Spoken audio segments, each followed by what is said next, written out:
All right. So good evening, everyone. My name is Chaz Davis, and I'm here with Kyle Robidoux. Work for the Massachusetts Association for the Blind and Visually Impaired, as well as United in Stride. And so we really want to work on improving United in Stride and programming and things along those lines. And so before we start, I just want to let everyone know that we are recording this meeting just so that we can share this information with people that weren't able to join tonight. So just want to give you a heads up on that. And, so tonight our goal is really to learn about accessing the treadmill. And I know that for me, when I first became blind 6 years ago and started using the treadmill, I found it really difficult. And there are a lot of barriers that I just wouldn't have expected. And, of course, there are some workarounds, but it took me some time to find those workarounds. So, I'm hoping with this discussion, we can all learn from one another. And, to start things off, we have a few pretty good speakers, and they have quite an extensive background, not only in running, but also with using the treadmill and other fitness and tracking devices. And so we have Randy Pierce, who just recently completed a 54K as a nod to the great Teddy Bruschi of the New England Patriots. And he did that on the treadmill. So that's very impressive. We have Jessie Brennan, who's also from New Hampshire. And, she's going to be becoming an Iron Woman in not too long from now. And then we also have Deb Conley and hopefully Luann Burke as well, who are both based in Colorado. And Deb is a key advocate in the world of adaptive sports and pertaining to, blind and visually impaired runners. And so we're just going to start off by hearing from them. They'll tell a little bit about their experience with using the treadmill and different devices. And then between each person, we'll have a little bit of time for some questions and answers as well. And then we'll open up the floor to all of you, because I'm sure that you all have some valuable insight to add. And, I hope to learn from you all as well. So we'll kick it off with Randy Pierce, and he'll tell us a bit about his experience. All right. Thanks, Chaz. First off, can everybody hear me? Hopefully I unmuted successfully. Yeah. Great. So I am totally blind. So coming onto the treadmill, I think for all of us, what we have to evaluate is what is the first parts of our challenges. And along with my blindness, I also have a pretty severe balance challenge, which increases that. So the first thing I had to do was get comfortable that I could be on a treadmill and feel stable. And the two things you can adapt are you can adapt the treadmill and you can adapt yourself. And there are different things I did from a physical therapy standpoint to get more comfortable with the moving aspects. But the primary thing is to work your way up. So are the handrails in a comfortable spot? Could I adapt those by putting a little bit of PVC foam on the handles so that I'm holding onto something else? And different treadmills have different requirements. Now I'm 6'4", so I'm a pretty tall guy. That means I've got good arm length to get some comfort. But different treadmills have made me make those physical adaptations in different ways. I wanted to start out walking because I kept clipping the sides or clipping the front in the early stages. And as I picked up speed, I found I always want a hand in contact. How do I do that without getting my arm to get uncomfortable? Well, I want my arm ideally to have as much natural motion as possible. And one of the ways I could do that until I built up my arm strength was by having it able to slide in a steady pattern along the rail. And I did that initially by using, by picking at the YMCA the right treadmill for me, but also by using PVC pipe foam to adapt it, to make sure that I had something I could slide along, much as I run with a rigid tether instead of a soft tether. So first thing was getting comfortable on that and working slow like anything, right? Stage up so that I could start out getting more and more comfortable until those clips on the sides happened less and less often. Learn things like mostly the back of a treadmill will squeak when you get close to it. I wanted to at slow speeds hear that, feel that. And then if the treadmill, a couple of them ended up where I could clip the front without noticing it, I could put one of those I say it's a PVC pipe foam. You could use a pool noodle. I can put one of those in the front so that my leg will hit that before my foot is going to clip anything I don't want it to. So I get a tactile warning of these things. So those were the easy adaptations. And now, you know, I run all levels of speed on the treadmill pretty comfortably in that range. I'm not quite at Chaz speeds, but I have put a 520 mile on it. So I can get moving pretty quick when I want to on it. The next question is, how do you adapt to the treadmill so that you can run it? And ideally, right, we find treadmills with buttons. And, you know, when I bought my own treadmill, I was very deliberate about finding one that had enough of those so that I wouldn't be playing too much with buttons. I use a Nordic Track commercial 2450. Black Friday deals got it down to something more reasonable, but it has both a touch screen, which is mostly, but not entirely useless to me, but it also has tactile buttons, which I'm very able to use. And these, I use a clay glue stick. It's called Sugru. I put the link into the chat window earlier, but I can send that out to Chaz if people want it. And this is clay that you can mold into any shape you want, and it has an adhesive. Once you open a package, you've got to use it because after that it hardens. But you can actually make shapes for any of the different points you want on it. So in the case of my treadmill, you know, speed up, speed down, elevation up, elevation down, and then all the different speed settings have different markers. So I can one button touch it to make it go, you know, 7, 8, 9, 10 miles an hour in a single button push. So all of those, the tactile additions, even though the buttons have some tactile to them, this just made it easy so I could do it while running hard. And the last thing I'll say on that screen is, obviously, you know, I use adaptive equipment to give me some ability to use the screen, you know, things like IRA, things like Be My Eyes, but I simplify it by using the iFit program and running it either from my computer or my phone to get favorites set up so we can make that easier. Is it ideal? Absolutely not, right? I wish those programs would be accessible, and I certainly work with them, hoping they'll change at some point, but it's enough that it can work. And the primary way I do it when I use a program is I use the Seeing Eye wife to help me. But there's a fail safe for all those times when that's not a possibility. So after adapting those, that's how you take care of the physical aspects to be able to be on it and be running. Then I had a couple of things like, how do I get my data? How do I know what I'm doing? And while I may know what the buttons are, sometimes I've hit the wrong button and I need to double check. And sometimes the treadmills just aren't reporting speeds quite the same. I'm also a bigger guy, which means the motor's working a little harder. I use a device called Stride, which is STRYD. It's a little foot pod, which is a tiny little device that I actually have in my hand that clips onto my shoe. I know Jesse uses it now as well, but it clips onto my shoe. It connects into my Apple Watch, and it's giving me an enormous amount of data about my speed, about all sorts of how long my foot strikes the ground, how high up I go, how much side to side wobble is in my foot, right? So all sorts of data after the run. But what I really get is how much power I'm exerting, what my pace is, and it's all there in my Apple Watch while I'm running. But while I'm running, how do I do that and not lose my grip and my comfort? And I do that by running my Apple Watch through a headset, either a bone conductive headset like Aftershok's Air, or what I often wear so that my ears are still free, or I'll sometimes even run it through my Alexa, my Amazon Alexa unit, so that I touch my watch, which holds onto the handle briefly, and it will speak out loud in a way that's much more audible than what the watch sounds can give me. So that's how I'm able to track it real time. And then obviously I've got the data available afterwards. So that's how I get the data to keep me knowing, you know, what's my mileage, what's my pace. And the last thing I have to address is, right, how do you handle the mental fatigue of being on a treadmill that long? And I'm a big believer that if you stay at the same pace, same elevation, you're wearing the same ligaments, same muscles, and you're going to have a higher chance of wearing out.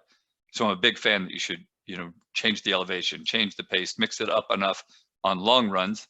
And then mentally, I've got that Echo unit. I've got those headphones. I listen to an audiobook. I listen to podcasts, or I listen to music when I'm doing the hardest runs and I need a beat to help me pick up my pace. So it's a lot of things to throw at you, but that's how I was able to do, you know, it was 4.5 hours to do my 54K. So was quite a long time to be on a treadmill. Yeah, that's really all great information, Randy. And I still don't know how you ran 33 miles on the treadmill. Definitely something that I admire and hope to do one day. And so I know you have the Stride Pod, and so can you talk a bit about how that works with the treadmill? Sure. So the Stride is on my shoe, so it's connecting into my Apple Watch by Bluetooth. So really, it's not connected to the treadmill at all, right? It's just knowing my distance. Every time my foot is moving, it's measuring that distance. And that Stride came calibrated, right? It runs off a GPS calibration of its own, but out of the box, its calibration was spot on from outside runs, pretty quick check, and that's what they generally find. If you need to calibrate it, it does have a little calibration you could, but they recommend don't calibrate it to match your treadmill because your treadmill is probably a little inaccurate. Better to assume your treadmill's giving you a lie about how far you're running and how fast you're running. You're probably running a little slower and a little less far than your treadmill's telling you. Mm-hmm. And you found that it's pretty accurate though with the data that it does give you? Tremendously accurate. And right, the comparison is when you get outside to see that, you find that data to be solid. And if I run, like, the longer I run at a steady speed, the more, like my long runs that are for counting, like the Boston Marathon and the 54K, I kept a constant pace. So it got steadily more in match with the treadmill because by not stopping, that motor got nice and steady and comfortable with my pace. So it's only in the starting and stopping and the changing that a treadmill motor loses a little bit. Okay. And this data, that, right, you can see this compared. They've done a lot of scientific studies. They have the data out there of people running on a treadmill with the Stride. So, and then obviously you compare it to get it out on a track and run it, and you see how exact it is. It's very precise on the track. Exactly. Yeah. And so for training purposes, do you find that the pod really helps you find that sweet spot for your pace, especially with your race paces and predicting that? So better than pace, it works off power, kind of like a cyclist does, right? So pace is kind of your end result based on a lot of factors. Power is what you're actually doing. Like when you run up a hill, your heart rate is going to change as you've been on the hill for a while.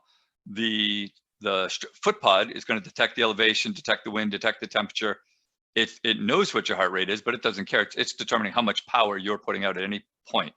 So it's trying to find the ideal power for you, and its predictions on that are tremendous. And I picked up about 1.5 minutes on my speed for a marathon over the course of this year, and I give a fair bit of that credit to what the Stride has helped me do. Wow. Yeah.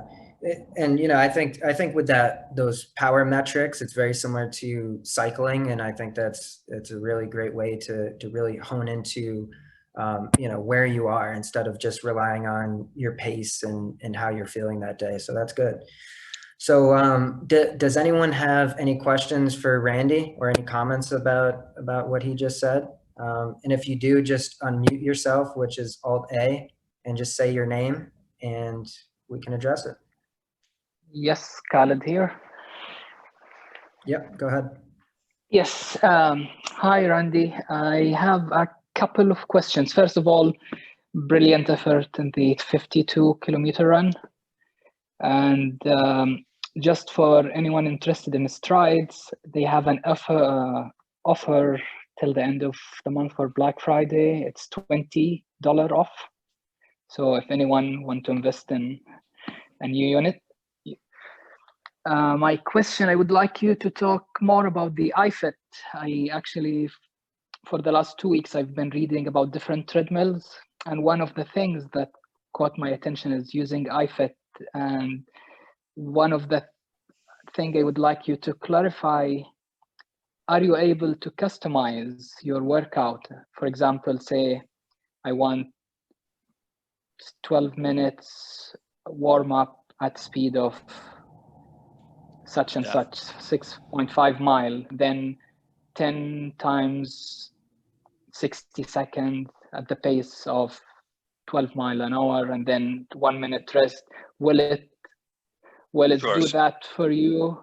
So I have that question, and that And is not done by iFit, but that is a programmable feature of the particular treadmill I have, right? You can make programs in it. iFit is actually a program that says, hey, we have these pre-loaded workouts. Sometimes there's a video associated with a guide runner who's going to be taking you on scenic tours all over the world, really, including some epic races and including just some training runs. And they give you training tidbits. Sometimes they describe the scenery and tell you the history, but they're not intending it as a sight impaired tour. Some of them are really pretty good at it, but those runs are at pace and elevation that match the geography. And you can overrule any of those, but once you do, you've overruled either the elevation or the speed. And in order to get back to either of those, they can run independently. You have to hit a touch point on the screen, which means you either need sight or you need to bring up a program to have somebody help you find that spot, or enough sight to be able to find that button. So that's a disadvantage to the iFit. But the program you're talking about, it is possible in my treadmill. I haven't worked with the creation program because it's very map based, so not what I would call accessible. But if I bribe my wife, she has made a series of programs for me to do that very thing. But again, then you have to bribe, whoever you're getting to help you on that. Are there pre-mades that already exist at some of those levels? Yes, but to make it perfectly customized, you'd probably need sighted assistance. Some treadmills may have better adaptive software. I haven't found one. So this is Erwin. I just want to add a comment about that. I also use the Stride pod, and they just came out with different training plans. And they have an offer for free until like next summer, I think. But you can choose all kinds of plans like half marathon or marathon, and they give you a daily workout. You can just like sign up for it, and then you can download on your Apple Watch those workouts, and they'll tell you like how much time you need to run at certain power, and it's pretty cool. And it does the laps for you and everything. All you have to do is just look at the times. Oh, that's great, Erwin. And so is it based on the metrics that they have for you, the data they have based on power, power output that you've already done? Yeah, I think so. It's based on historical data. They can suggest. It absolutely is. And just as a heads up, they so I'm in their beta software programming because they are aware their accessibility is good, not great, and they're trying to improve it because a lot of it is graphical on the Stride. So that's separate than the iFit. And they are really trying to make an effort to fix that. I would say their effort is a B- grade. Okay. That's good. what about if you are in a race and you want to run like 300 watt speed? If you go above that or below that, are you able to follow while you are in a race? Very much so. The way you could do that, there's a couple of different ways. First off, if I wear the bone conductive headphones, just to tap on my watch, I can have it so that it will always tell me the power every time I touch my watch. But similarly, you can set it to have tactile reminders, so it'll tap you if you get out of the range. So let's say you set it to 300 watts, which is a pretty high amount of power. If you get to 320, you can tell it what you want. At 320, tap me. So if you feel a tap, then you'd know to check and see where you are. Or if you got conversely to 280 or whatever. So it's got good control over that. Yeah, good to know. There's even a way to set it so that, and obviously I don't use this feature, but if you put your power in the forefront, it will glow red if you're out of spec and green if you're in the range of your power. Yeah, that's cool. We have any other questions or comments for Randy? It's Kim, and I have a quick question, whether it's for Randy or maybe some of the others that speak later. But you talked a little bit about how to adapt the treadmill so that you can keep your arm movement going, but still maintain some contact with the treadmill. Yep. And I've done that with ones at the gym I go to where I could sort of slide my hand along the side rail. I've recently bought a treadmill, and unfortunately the arms are a little bit too short to do that. So I'm wondering if anybody has, or if you have suggestions of, I was thinking about trying to attach a either low resistance bands to the front handles that I could use to to just sort of maintain some contact, but haven't figured that out yet. So does it have side rails that you can use at all? They're just short, is Yeah. that accurate? Yeah, so So I what- right now have been just putting my hand on one side rail while I run. So what if you took that side rail and you used a little bungee cord and attached in 2 points a piece of PVC, so that would extend a hard rail that's not enough to hold your weight, but you don't want that. You want it for Right. balance and orientation. Now Right. you have a long rail that's Okay. thin enough to wrap your hand Yeah. around. Just got to figure out how to attach it, but okay. So I would think Yeah. 2 bungee cords tight around off the short rail that you already have. Right. Okay.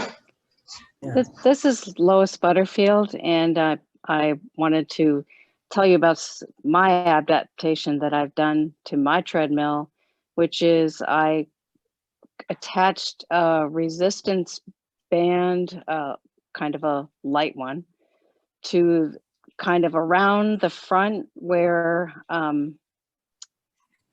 it's kind of hard to explain, but like underneath the speaker area, so that I put that around my waist when I run, and that way I can stay where I want to be and still move my arms naturally.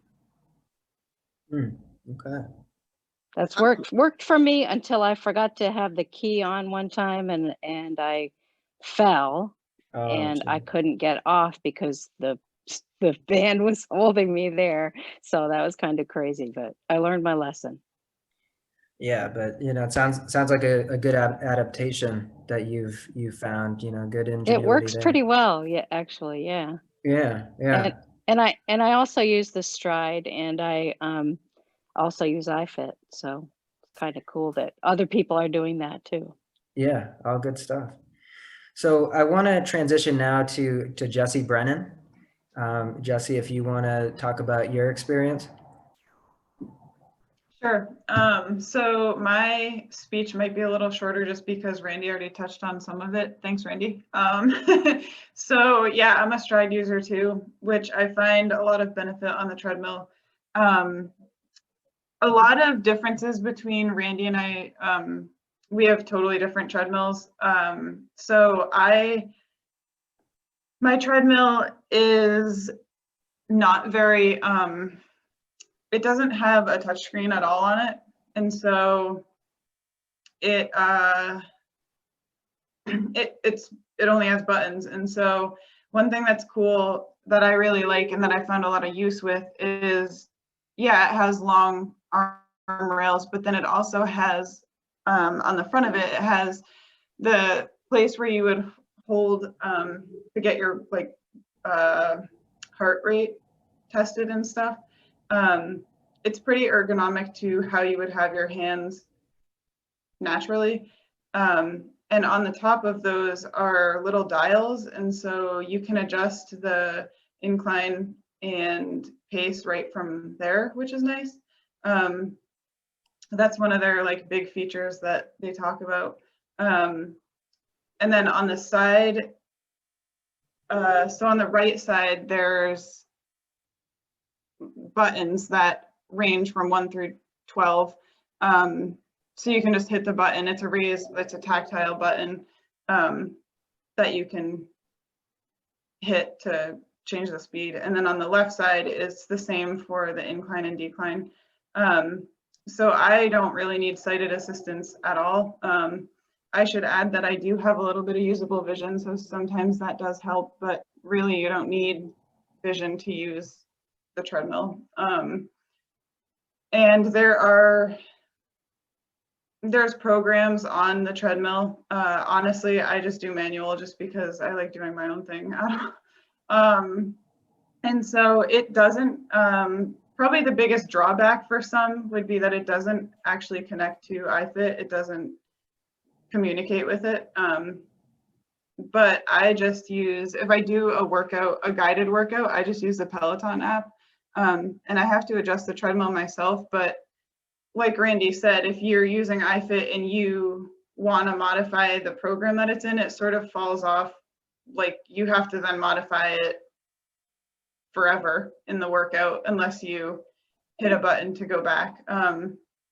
So for me, the Peloton is just easier anyway.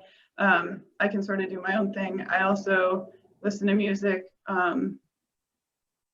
I have kind of an eclectic taste of running music, but so I do that. I have not gotten into the podcast and stuff. I feel like that would put me to sleep. I don't know how you do it, Randy.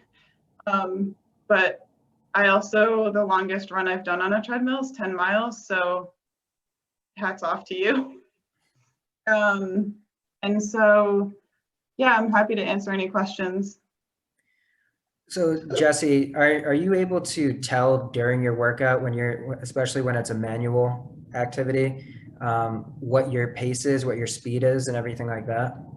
Well, so again, I use Stride. So I do what Randy does with the watch and the headphones, or Okay. I actually have gotten in the habit of running Stride from my phone and having it announce every mile, like what my power and pace and stuff was, just so then it sort of keeps me on the right track of like, you know, I'm slacking or I'm staying consistent or whatever. I've sort of liked it just automatically announcing, and then, you know, if it announces I hit 6 miles and that's my goal, then I would just stop. So I don't pay attention at all to the pace and stuff on the treadmill. Okay, good to know. We have any questions for Jesse?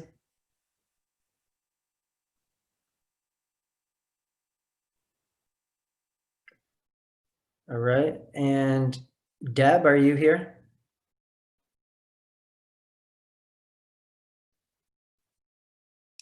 I am here. Sorry, I had my mute on. Oh, no problem.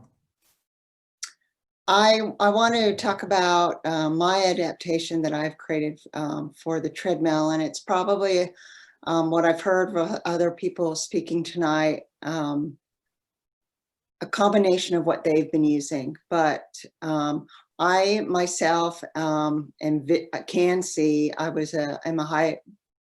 my background is I'm a high performing athlete myself and a guide runner, and I started developing tethers and running devices to help visually impaired people run with their guide runner and run independently and start using the treadmill. And what I developed a device that allows you to run with your arms freely, with a belt hookup system that keeps you in the treadmill itself. Now, it's meant to help keep you centered.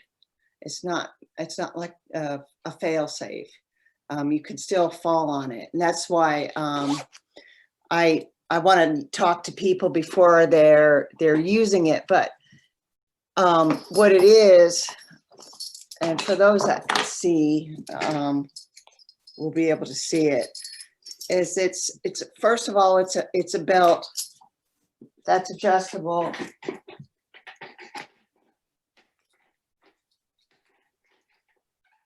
I'm not able to see myself, so I'm not.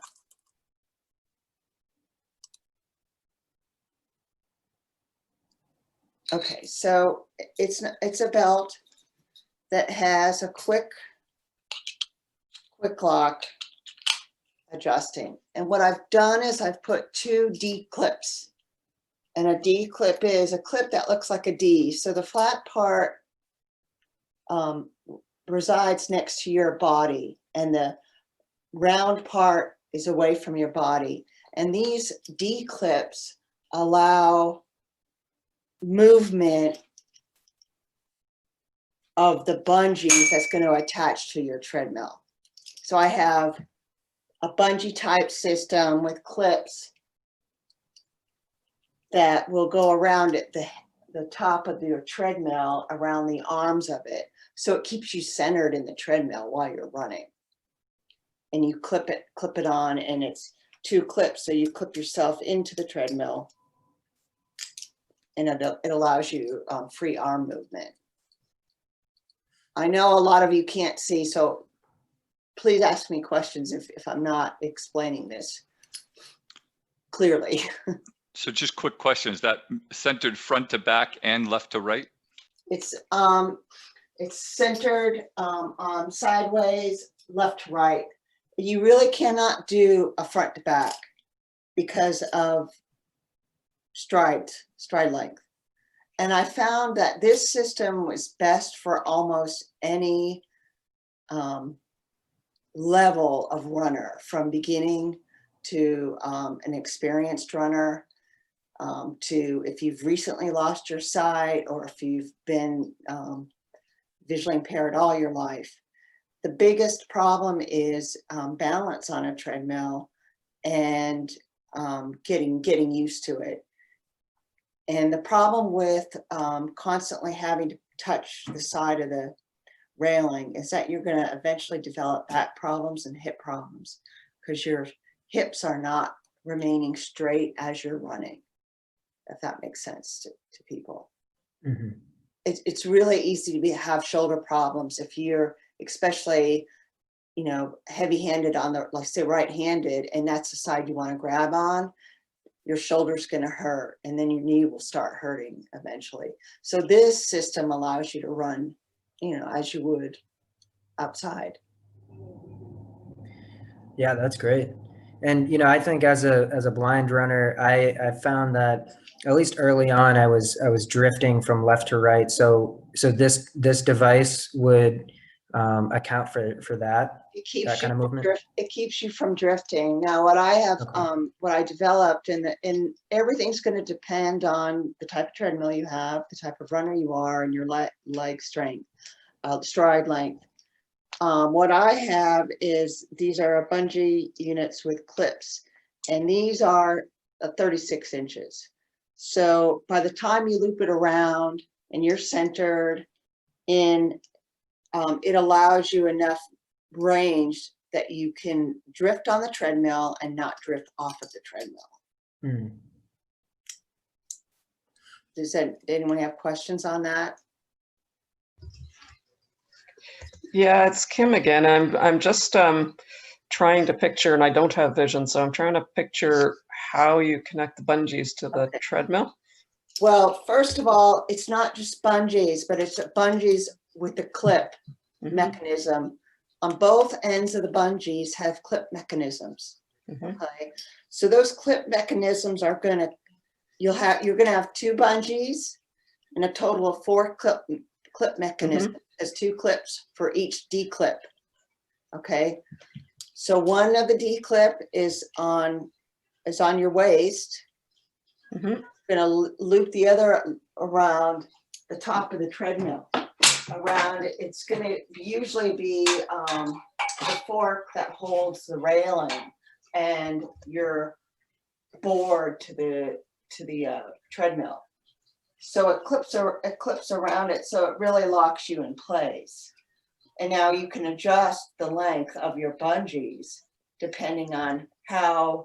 Sorry, where around the front of the treadmill? I'm really kind of lost on that. If you're standing on your treadmill, and most treadmills have the display in front of you where you can touch, and then it has side railings. Yep. Okay. On the side railings attached to the bottom of the treadmill, there's like a fork that comes down. Okay. You know, your side railings have to attach to something to the bottom of the treadmill, right? Yep. Okay. So it's the frame. Okay. Frame. So you're gonna loop one bungee cord, say around the right side of the frame, and loop it back through the railing and clip on, and do exactly the same thing to the other side.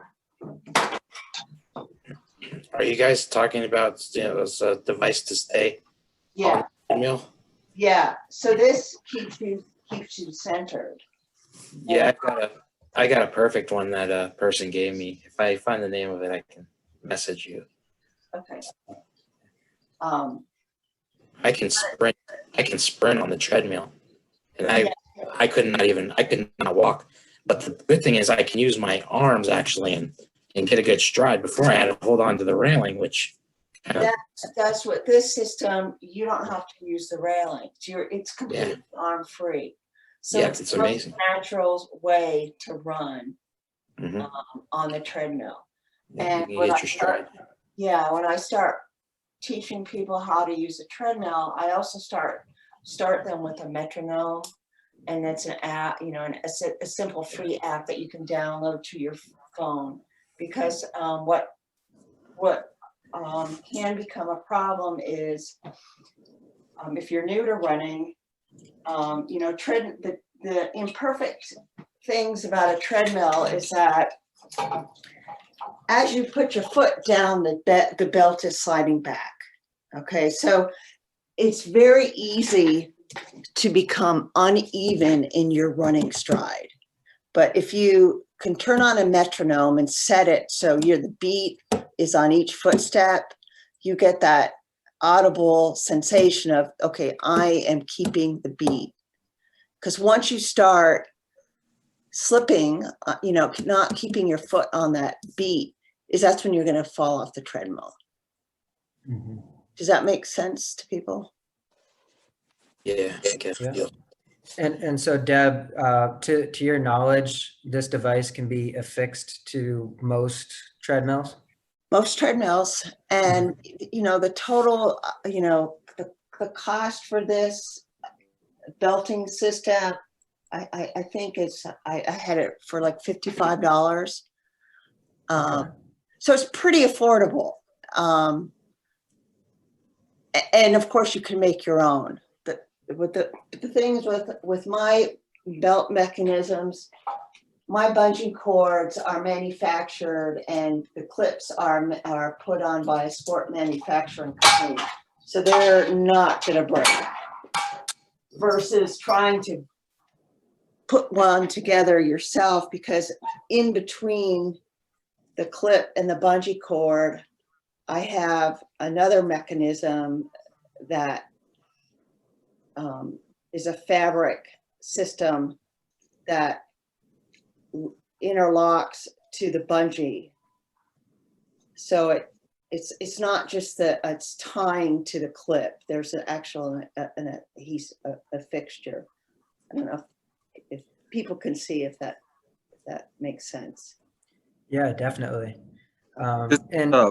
This is Tony. I have a question. Go ahead, Tony. Is that something that can be taken to the gym once it opens, or is it hard to take on and off? No, it's very easy to take on and off because it's all clips. I mean, you can put it on a treadmill in less than 20 seconds and take it off in 20 seconds. So it's something that you take with you. That's awesome. Yeah. This is Dee. Go ahead, Dee.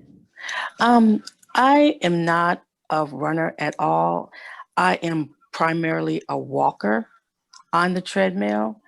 And the only reason why I don't run on the treadmill is because I don't walk straight. So when I'm on a treadmill and I hit that 4 miles an hour, even though that's extremely slow for you guys, but that's a little bit too fast for me, I have got to hold on to the railings, or mentally I think I'm going to fall. And I've never fallen before, but I'm always afraid of that I'm going to fall on that treadmill. Can you give me some tips on at least walking straight in order to prepare to at least get faster in the speed on my treadmill? Because my treadmill is really, I've got dots everywhere. I have 1 through 10 for the speed and 1 through 10 for the incline on my treadmill. But I'm always afraid that if I go faster than that 4 miles an hour, I know I'm going to fall, That's my fear. Are you falling because your foot, as it's hitting the treadmill, your foot strike is different? No, I don't even walk straight. Like even when I'm walking outside, it's always, I either veer to the right or I veer to the left. That's why I'm glad that I have sidewalks, because when I'm walking, I can walk to Family Dollar, which is 2 blocks down the street. But I have the grass on the left and a little bit of the curb on the right, so I can feel it. But if I'm on the street, because I don't have any sidewalks on my block, but when I get to the corner, there's sidewalks. But when I walk from my house, which is only two houses from the corner, I'm all over my whole street. I'm a little bit to the left, I'm a little bit to the right because I never walk straight. So I just automatically go to the left because I know Yeah. going to Family Dollar is to the left, and I just walk the curb. So now, Dee, when you're on the treadmill, are you aware? Do you have an awareness of your shoulders being, lined up with the treadmill, so that they're forward and not at an angle? Because I think sometimes that just having that awareness of your shoulders being pointed forward can really help with staying, even with walking with a cane, just staying in line. I never even noticed. And I've been blind for 38 years. Okay. So I've never even noticed it. Yeah. Because Maybe I need I to mean, pay attention to what I'm doing. that honestly, when I first went blind, that was an issue I had with staying straight, and just having that awareness of keeping my shoulders pointed forward, and just being cognizant of that, I think really helped me stay at least straighter than what I was doing.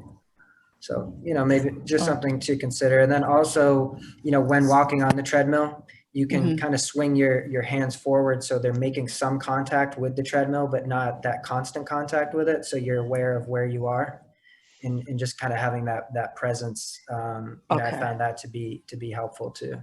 Now that'll work too. Yes, Because I'm always gripping that dog on treadmill. Yeah.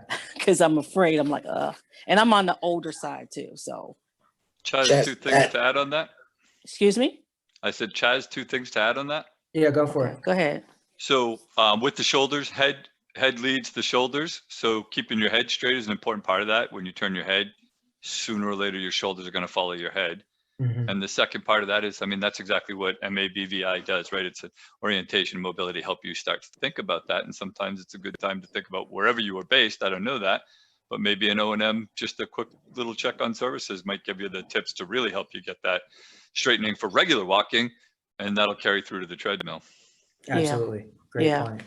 Yeah, that's a if good, I could, that device that Deborah just showed us, where you strap it around your waist into the front treadmill bars, is a lifesaver, because I would even push the stop button when I wasn't wearing that, and the stop button slowly stops. It didn't immediately stop, or I would push down, and I thought I wouldn't know I was moving backwards, and I would treadmill. I thought it had stopped, but I was moving without knowing it. But that thing that Deborah showed us is amazing to keep you in a straight line. Yeah. Could be I dangerous. couldn't walk in a straight line. Right. I didn't know where I was on the treadmill, kind of thing. Yeah. So it's a good way to keep yourself aware of where you are, and especially when the speeds start to slow down, you might lose track of where you are, and before you know it, you're off the back of it. I'm not sure if Luann Burke is here, but I know that she was planning on joining, but was also commuting too. So I just didn't know if she was able to join and could add some to this as well. Chad, she did not. Well, Luann and I are typically in contact, and I haven't because she's been in the process of moving. Okay. But Luann has used this device that I have rigged up. She also likes to have the ability to hold the handrail, to reach out, to hold the handrail. It's hard enough just to find a treadmill that will work for whatever your visual impairment is. But I wish Luann was here to talk to you guys about it, her experience. Yeah. Can I just ask folks, partly for name recognition, but also, there's a lot of new folks on here, which is great, but to build our community and some name recognition, if folks feel comfortable, if you can just say your name, and then if you do feel comfortable, what part of the country you're from, that would be awesome. Thank you. And this is Kyle from MABV, sorry. And my name is Dee Butler, and I live in Decatur, Georgia. Nice. Dark from Thank you, Tucson, Dee. Arizona. Cool, thanks. Tony, Dwayne, here in Los Angeles. I'm Catherine. I'm from Rochester, New York. Great. Sorry, I mean, when folks ask a question, you can, if you just want to say your name and where you're from. Yeah. Sorry. And so, you know, I know that people have all different levels of experience with the treadmill, and we've heard some great adaptations. And I was just wondering if anyone else that's attending tonight, if any of you have any anything to add, any tips, any tricks of using the treadmill that we haven't heard previously. This is Ken from San Jose, California. I have one question, and then I have a suggestion too. My question is to Deb. On that device that you made, is it a quick release in case someone falls off the treadmill, or you stay attached to it? Well, there's a quick release in the waist belt. Okay. And it snaps like that, and quick release is like this. So it can quick release off your waist. Okay. Okay, and then my suggestion was, not everybody, I know not everybody has a treadmill at home to use. One of my suggestions is, when you first started going to the gym, a group of me and my vision impaired friends, and some are fully blind, we actually educated or talked to the workers there and the trainers, and they had dedicated 2 machines for us to use there that actually had, that we customized, put bump dots on it, where everybody be able to access it. So that's one thing you guys can do if you don't have a treadmill at home and you want to go to the gym. Just talk to them and, you know, educate them on what you need, and they're more than willing half the time to help you out and set the machine for you. Yeah, that's a great point. So you'll be able to use it. Yeah, absolutely. Because I know that the gym can sometimes be daunting with all of the machines and not necessarily knowing how to use them, and they differ from fitness center to fitness center. So, you know, just really being able to have that line of communication with the workers. Yeah, I think that's a really great idea. And then, you know, one thing I've also used especially when there's a larger display, touchscreen display, and this is without the use of the Stride Pod to get that data. But after the workout is over, typically your mileage and the pace and time that you were running will show up on the screen.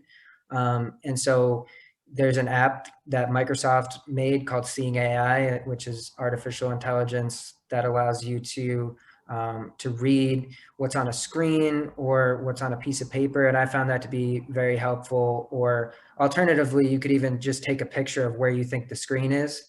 And then you can run that through Seeing AI, and it'll give you those stats. So I think that's a little workaround that I found when you don't necessarily have access to those tools.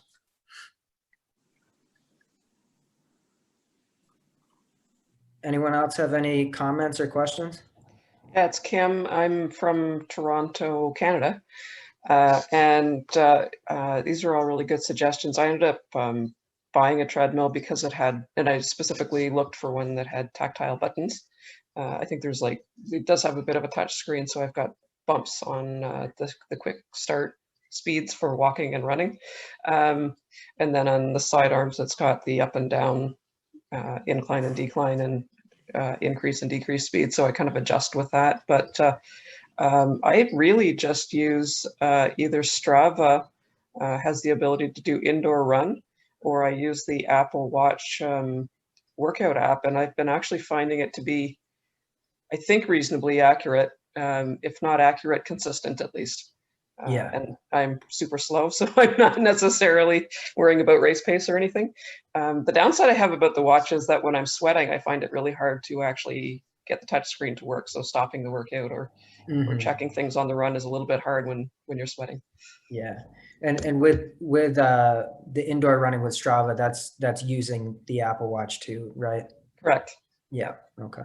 And if you don't have an Apple Watch, another app that I found, and I believe it costs a couple dollars for iOS on the iPhone, it's called Intervals. So it's just literally called Intervals. And so prior to your run, you can set Let's say you want to do 30 seconds on harder running and then 30 seconds slower. It'll beep every time. But then in addition to that, it will show you kind of, it's not completely accurate, but it's relatively accurate. It'll show you what pace you're running if you're able to hold that phone in your hand while doing, you know, your typical running motion with that arm. So I found it to be pretty accurate since I was able to compare, you know, what the data was on that with what the actual data was.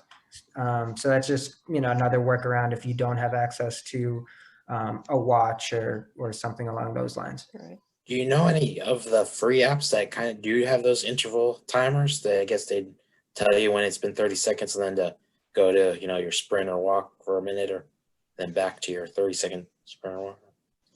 I'm not entirely sure about free apps. I know this one might cost $2 or something like that, but I haven't found a really reliable free app that has those capabilities, but you know, I'm sure that they are out there. And that The one's called interval? Yeah, it's just called intervals. Yeah. So if you The just look that interval up in app the, is free, but there is a pro version for $2.99. there you go. There you go. Yep. What did he say? The So interval app is free, but there is a pro version with additional features that cost $2 something. Yeah. And is that on the watch too? Yes. Mm-hmm. It works on Apple Watch as well. Yeah. That's But great. it's a good alternative if you don't have an Apple Watch and just have an iPhone. You know, it's definitely something you can use. But the only downside is you would have to actually carry your phone in your hand while you're working out, which, you know, can be inhibiting and a little bit cumbersome too. So, but you know, you use what you have. You can always wear headphones. That's true too. I know that. I don't like having earpiece in my ear. It feels like your ears need to breathe or something. The bone conductor headphone would be best, I think. Yeah, those are good because it keeps your actual ears free. Yeah. Chaz, this is Richard Hunter, Folsom, California. Can you run that interval app at the same time as another workout app, let's say a Strava, or is it that you're using your Apple Watch for one thing and then you're carrying your iPhone for the interval part? So I've only done it with one or the other. I'm sure you could technically do that if you somehow were able to pair, you know, one of your, you know, let's say you had AirPods and you paired one AirPod with the Apple Watch, one with the phone. It you know, conceivably would be possible to do that, but you know, I either use the interval app when I'm really focusing on intervals on the treadmill, which I don't do that too often, but you know, it does work. But you know, that I could do with either the Apple Watch or the iPhone, just depending on, you know, what I have that day. Yes, I'd like to add, you can use both, but there is an option in the interval app, disable tracking. If you disable tracking, then you can use your workout in Apple Watch or use Strava or any other app to track. So you can use the interval just for the feedback, for the interval feedback, just to alert you. But you need to disable the tracking if you want to use another app. Yeah, that's something I didn't even know. So that's very, very good information. Yeah, when you create a new interval, there is a check, like on and off checkbox for disable tracking or keep tracking. So you disable that if you want to use another app to track your run.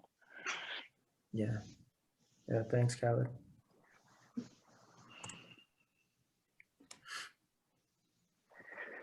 Does anyone else have anything to add? I'd like to ask if anyone used GymKit that work with the Apple Watch. Anyone has experience using GymKit and how it works? GymKit? The GymKit, the Apple interface that pair with treadmills and other I know Life Fitness Matrix, they have support for that, but I haven't been able to use or to come across a new treadmill to use to test the gym kit. So that will pair with Life Fitness. With the Apple, will pair with the Apple Watch directly. Yeah. I think there is a QR code. It will pair directly, so it will mirror what comes on the display. I see. Okay. But I haven't used it. I just read about it. I didn't have the chance to see any new treadmill that has that feature. That's interesting. Hi everybody, this is Erwin from the DC area. Just wanted to share, since you were talking about intervals, I use also a combination of the Street Pod with Garmin watch, and I know Garmin is not very accessible, but I have some usual vision, so I set up alerts on Garmin and I connect some AirPods ear bone conduction headphones to it. So you can configure any type of alerts if you wanted to go by distance, let's say 400 meters, or if you want to do it by time, you can set that up as well. And it's really convenient because it's all hands-free. Whereas the Apple Watch, I probably would have to be tapping my watch all the time to look at the distance. But yeah, I find that pretty useful to set up alerts on the Garmin watch too with this tripod and the treadmill. Yeah, that's good. That's good. Rod, and I have a Woodway So treadmill. one more thing on that, you can get a similar function if you use the app iSmooth Run on your Apple Watch. You can get all of the intervals spoken out. You can get all the mileage pacing at whatever time you want. So, and still use the stride on the Apple Watch. Definitely. Was someone else speaking there in the background?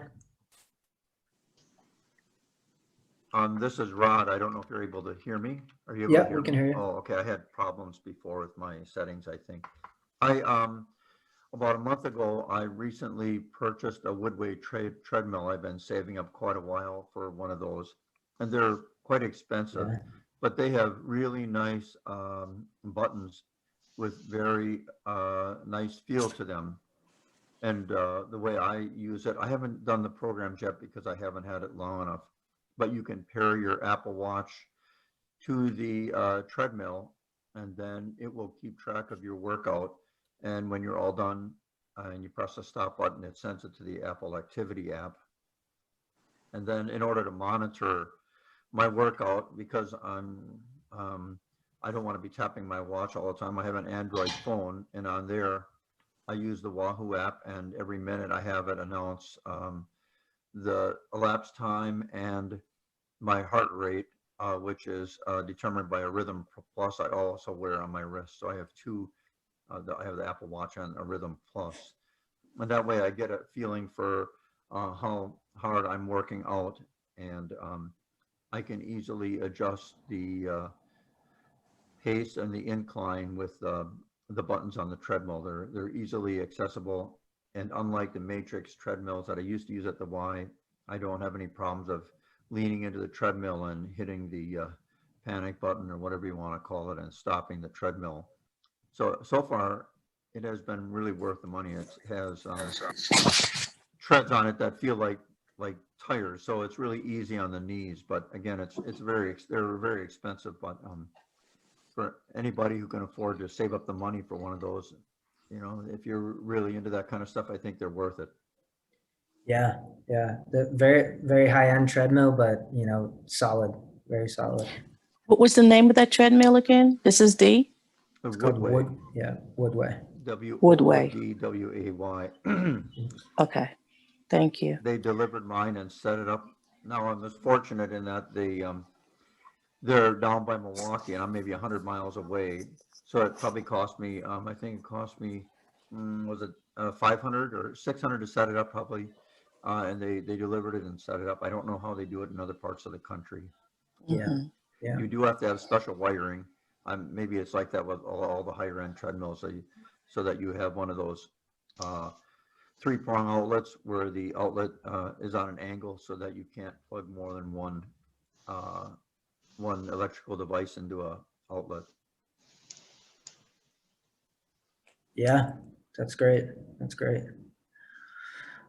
So, so I want to thank all of you for joining tonight, and you really gave us some valuable insight as to how you all have very unique experiences as to how you use the treadmill and adapt to some barriers that we have and that we face when using fitness equipment.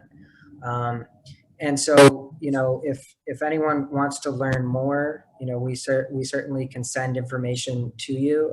And, for the people that talk tonight, we can send contact information, for Deb with the belt system, and, Randy, if Randy would be willing to answer some questions as well. And then also, Kyle, if you want to give the contact information for questions for United in Stride. Sure. So folks want to reach out to United in Stride. The easiest thing to do is you can just email the info@unitedinstride.com, and that email address goes to me, and I check it pretty regularly. Also, Chaz may mention it, but like we do for these events, folks are welcome to hang out after we kind of finish the official piece of it to chit chat. But also, Chaz and I have been talking about, trying to do these types of events either monthly or possibly every other month. So part of that conversation after this, the informal piece, would be awesome to hear if there are additional topics that you'd like for us to try to organize around, or shoot one of us an email as well. And I also want to give a special thank you to Chaz for pulling together this program and reaching out to all the speakers and coordinating all of the logistics to this piece as well. We're thrilled to have him on board as part of the United in Stride team. Yeah, and I think it's great that we are able to unite so many people from in the United States, but even internationally as well. So I really want to thank you all for joining, and if you want to stay on for a few more minutes and chat, definitely going to be around for that. So thanks. Thank you, everyone. Thank you. Are these meetings recorded? Thank you. Yeah, so we did record this, and we'll likely have it up on YouTube, which would be on the United in Stride website shortly. And so we just have to kind of edit a few things and shorten it a little bit, but we do have it recorded. Yeah. Thank you.